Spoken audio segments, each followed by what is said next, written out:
Saúde, a gente está recebendo a nossa nutricionista Thaís Vilauta e a gente vai estar falando sobre a TPM, transtorno pré-menstrual. Vamos falar também sobre cistos, né? Policistos aí, as meninas que sofrem muito com esses policísticos. Vamos falar sobre endometriose e o que a alimentação tem a ver com tudo isso que eu disse. Thaís Vilauta. Thaís, a gente estava falando aqui como acontece das mulheres sofrerem muito com a TPM e a gente acaba aqui normalizando, né? Como se nasceu mulher, tudo bem sentir dor. Tudo bem sentir dor e vai ter cólica mesmo. Você tem problema com cólica? Você já teve? Eu tenho de chegar a tomar medicamento, tudo, mas não a ponto de ter que ir para o hospital para tomar medicamento. Tem muitas mulheres que chegam aí para o hospital, de não conseguir trabalhar, de não conseguir ir para E muitas pessoas acabam achando que é frescura, né, Thaís? Por isso que a gente precisa verificar se realmente é só cólica mesmo de uma menstruação, que pode ser uma menstruação de uma quantidade muito grande, que isso também impacta na saúde dessa mulher.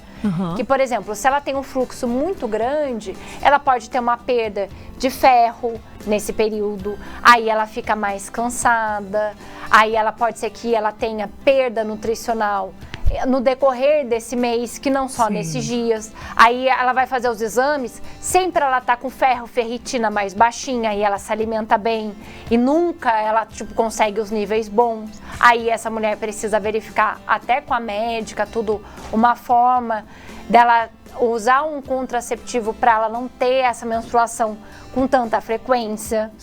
Usar, né, às vezes um DIU, por exemplo, algumas mulheres precisam utilizar. Não é só sobre o controle do fluxo, porque já é um desconforto para a mulher. Então, na verdade, é o controle do fluxo, sim, porque se essa mulher tem, fica 10 dias muito menstruada, aí acaba tendo anemia? Da anemia.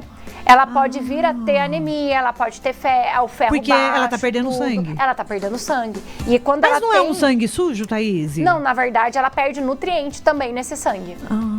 Então, se essa mulher, se essa menina tem aquela perda de coágulo, tem um fluxo muito grande, eu sempre pergunto, mas você fica quantos dias menstruada no consultório?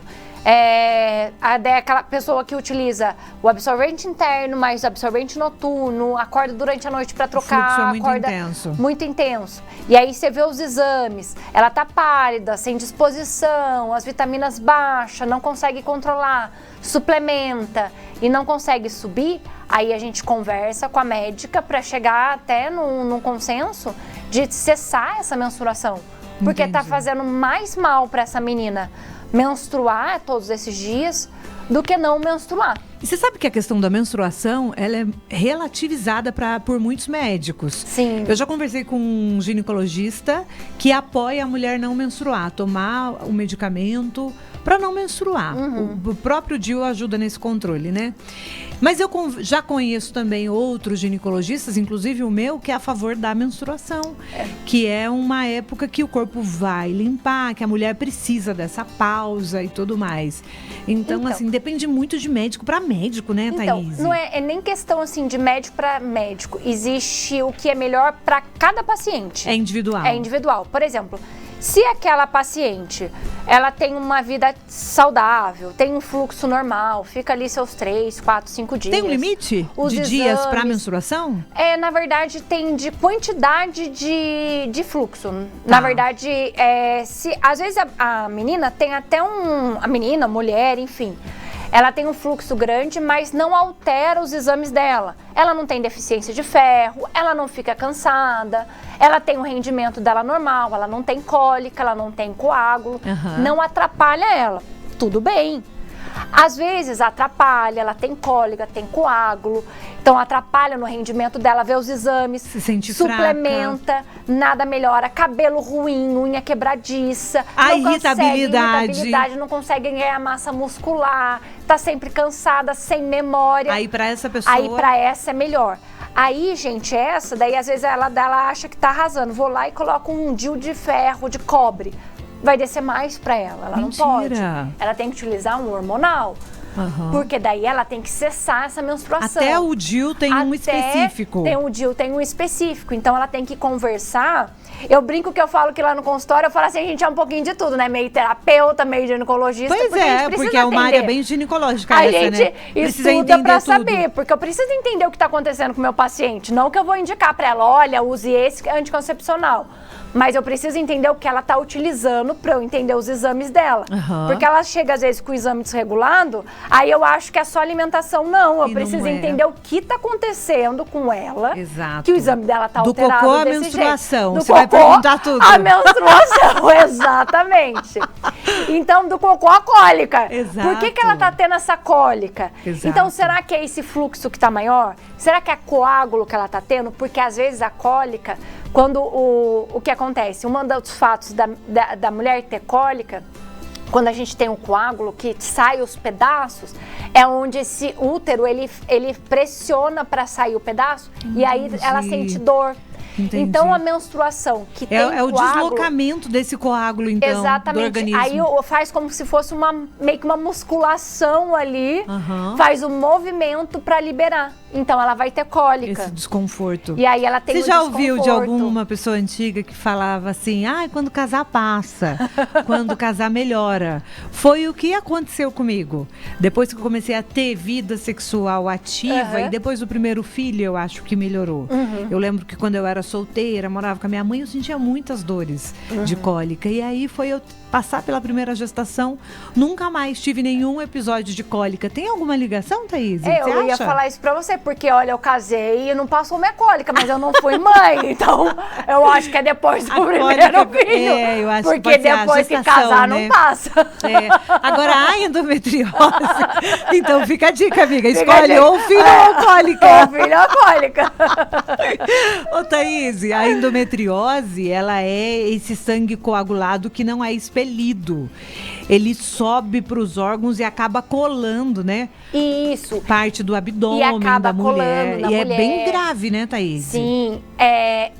Até a parte dos exames tem que ser algo mais específico, né? Às vezes a gente pede um exame de imagem. Um transvaginal, por exemplo, você não vê se a mulher está sofrendo com endometriose? Então, a gente faz o transvaginal, o ultrassom, só que às vezes o médico que vai fazer a avaliação, às vezes ele não é tão especialista para diagnosticar. Então, isso é um problema. É um problema, até tanto para você... Depende muito da leitura do profissional. Isso, porque às vezes o ginecologista, ele não tem aquele, a gente brinca, aquele faro meio que pra... Nossa, pode ser ali uma...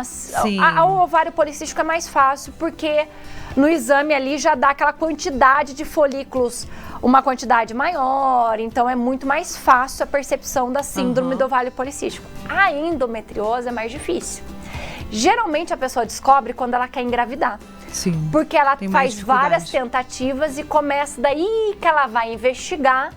Porque ela não engravida, o que está acontecendo, daí começa a virar essa mulher do lado avesso. Porque mas nunca os sintomas, homem, né? é verdade, aí, é verdade. Vira essa mulher no avesso. Amiga, mas os sintomas da endometriose são terríveis. São. É uma cólica, assim, paralisante, a pessoa não trabalha, ela quer ficar num quarto escuro e é bem limitante, né? E ela tem muita dor. E a parte alimentar dela, porque o que acontece? A pessoa com endometriose, ela tá com o corpo inflamado. E a tendência dela ter um acúmulo maior de gordura e alteração em parte de colesterol, triglicérides é muito alta. Fica tudo desregulado? Fica tudo desregulado. Então a gente entra com uma alimentação mais anti-inflamatória para essa mulher. Só que essa mulher que tá com dor, a última coisa que ela quer é fazer dieta. Exatamente. Ela tá com dor, ela tá cansada, porque...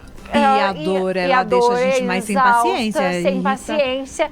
E é uma dor que eu falo assim, é uma das piores dores que tem. As pessoas falam que é a pedra no rim, é porque a endometriose né? é a pior, a endometriose é uma dor assim absurda. As pessoas que têm falam que é uma dor insuportável. Exato. Principalmente quando cola com a parte intestinal, que aí dá uma desbiose. Essa mulher daí não consegue ir no banheiro. Além dos perigos, né? Eu tive uma reunião há pouco tempo lá no gabinete do Ortiz Júnior, e aí um grupo de mulheres foram lá pedir ajuda para o Júnior para criar leis, liberar emenda para ajudar justamente essa saúde feminina em relação à endometriose, porque falta médicos especialistas. Elas passam normalmente por ginecologistas que não têm muito conhecimento da doença e aí acaba não pedindo o exame adequado, enfim. Quando algumas conseguem fazer a cirurgia, porque precisa muitas vezes operar, tirar a endometriose, fazer a remoção. Acontece da endometriose voltar. Sim. Ela volta. E ela volta e pode virar até um câncer, por exemplo, de abdômen. E aí essas meninas que foram lá conversar, foi até uma conversa muito emocionante. Elas... Teve um episódio de câncer em uma delas. E aí elas estavam falando que o Sistema Único de Saúde é muito falho em relação à endometriose. Falta, né? Muitas vezes, profissionais capacitados. Mas eu fico muito feliz de saber que essa é a sua especialização no sentido de entender a mulher como um todo. Sim. Tanto na TPM quanto na endometriose. Porque a gente precisa falar não só dos exames, mas de como a alimentação ajuda na qualidade de vida dessas mulheres, né? E até um desconforto, até mesmo durante a relação sexual, porque ela tem dor praticamente 24 horas por dia. Exato. Então ela tem dor menstruais muito fortes durante dificuldade para né? Durante o ato, a dor pélvica no fundo, assim, sabe, no fundo dor na virilha? No fundo do abdômen, sabe, bem no finalzinho. Não chega a gente costuma falar que é a dor no pé da barriga. No pé da barriga, no pé da barriga. Essa dor muitas no pé da barriga. Aí a bexiga fica mais dolorida, às vezes ela faz várias vezes xixi ao longo quando ela está menstruada. O fluxo às vezes é muito intenso, às vezes é irregular, às vezes ela não fica menstruada.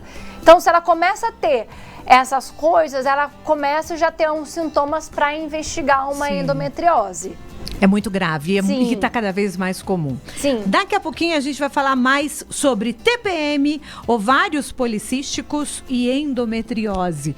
E como que a nutricionista entra nesse cenário para te ajudar a melhorar aí a sua qualidade de vida e desinflamar o corpo, entender um pouquinho sobre essas questões hormonais, que a gente tem falado bastante sobre isso, né, Thaís? Sim, vamos focar nessa comida de verdade aí, gente. É mesmo. 991470620, o WhatsApp já tá liberado e ó, já tá chegando perguntas pra Nutri aqui, não é isso? Deixa eu mandar um beijinho pra ela, a Isabel Santos. Depois do intervalo a gente vem com você, tá bom, Bel? Vamos de música, Ferrugem pra cantar pra